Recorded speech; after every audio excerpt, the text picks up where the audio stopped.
because I was listening to Jim Hoke's radio program the other day, and he had a colonel in the Air Force, Karen Kwiatkowski, I hope I'm pronouncing her name right, and she brought up an important point that criminals that do a crime are the ones that try to hide the evidence. Okay, so you got to ask yourself then, did Al-Qaeda make Giuliani clean up all the stuff in New York City? Did Al-Qaeda call somebody and say, okay, I don't want you to ID any of the airplane parts? Of course not. Okay, so then who did this? Who had all these crime scenes that they did no investigation of? We knew that flight schools in Florida had trained some of these alleged hijackers. Nobody really investigated them. Investigative reporter wrote a book about Huffman Aviation, and it was amazing the stuff that he uncovered that nobody bothered to look into. When he was down there months and years afterwards talking to people, he was asking them, well, did the FBI ever talk to you? No. Did the FBI, all these places that these guys supposedly visited and hung out and drank and girlfriends, nobody ever talked to them. So it's a huge crime that somebody made the call at some point to say, okay, we don't need to investigate this crime. So that to me is one of the things that's just so obvious that there's something wrong. If I could add to that, I mean, I agree with Pete, and in exactly the same line, I don't know if people are aware of the efforts of the Bush administration to oppose any investigation into 9/11. Right.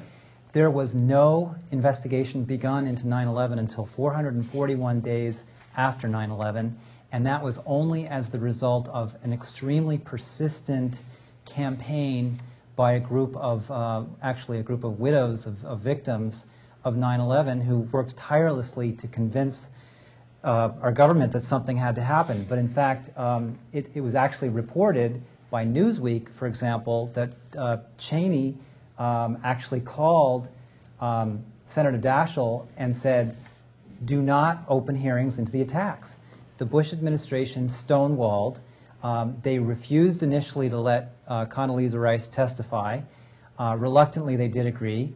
They initially refused to allow the 9/11 Commission to even talk with Bush and Cheney. And when they finally relented on that point, it was with bizarre conditions. They required that Bush and Cheney be interviewed together. They required that their testimony not be under oath. And they required that there be no transcript of the testimony. I mean, you know, from a legal perspective alone, there's a problem here when we have officials running our country who are supposed to be answering questions about what went wrong and who did what, and they insist on not being under oath, and they insist on being together and no transcript. If you look at the list of things that the Bush administration did to oppose an investigation, it's just staggering. And in fact, I would encourage people to go to our site, www.vt911.org, and if you look at, there's a compilation of evidence. It's called an Introduction to the Evidence. One section is devoted to the efforts of the Bush administration not to have any investigation. We didn't write it, but it's there for you to see. This is a good point that Pete brought up. Who had the power to control things? Bin Laden certainly didn't have the power to control what happened of the investigation or what happened before. But a member of the Bush family, as I understand it, was in charge of security at the Trade Center. And they actually closed down the Trade Center a couple of weeks before the attack. So here, Bush had control before. Afterwards, he had control of the investigation. We perhaps remember from the news forecast that as the plane was coming into the Pentagon, one of the officials asked Cheney if the order still stood, and Cheney said, oh yes, and then the Pentagon was hit.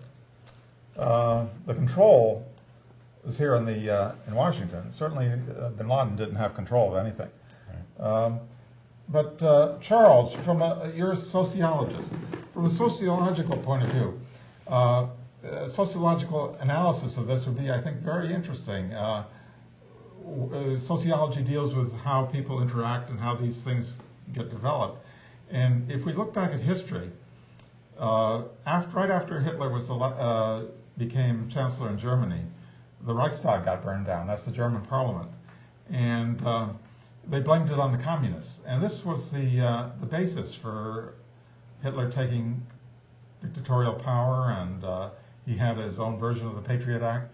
And even if we go further back to Nero, when Rome got burned, the Christians got blamed for that, and that was the excuse for putting them into the arena and feeding them to the lions. But now historians tell us that Nero probably ordered the fire to be set to Rome. It was an urban renewal project.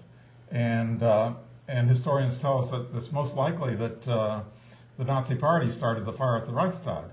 So what can you add sociologically to that, how groups of people interact and how this would work?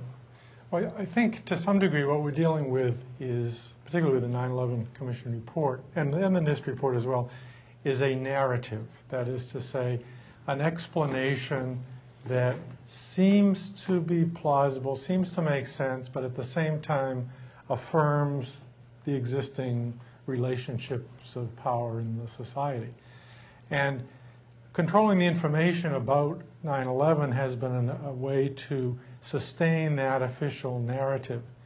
I think what's kind of interesting is that testimony has seeped out, first-person testimony, eyewitness testimony. And this has conflicted fatally, I think, with the official narrative.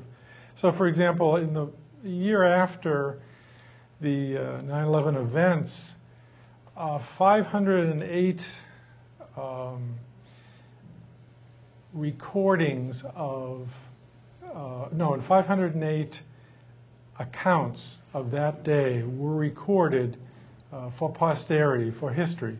And subsequent to that, a professor at McMaster University in Ontario analyzed those accounts of that day.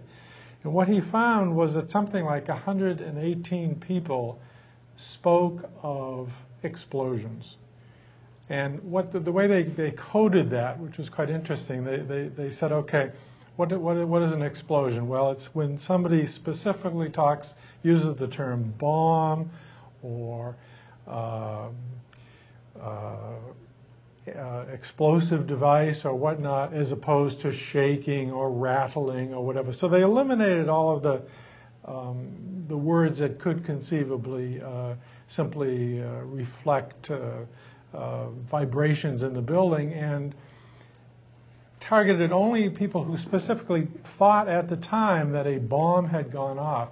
And it was something like 18% of the accounts of eyewitnesses said that there were explosions prior to the collapse of either the two World Trade Center buildings or Building 7.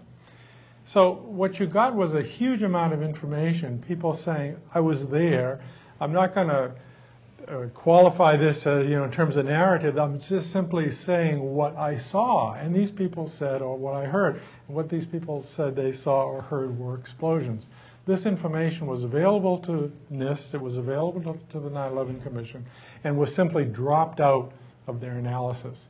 So in other words, they maintained the official narrative by excluding eyewitness accounts. And I think it shows you the sort of the commitment to creating an ideology, a narrative of these events where they are so politically sensitive. And of course, your mention of, say, the Reichstag fire would be analogous to that.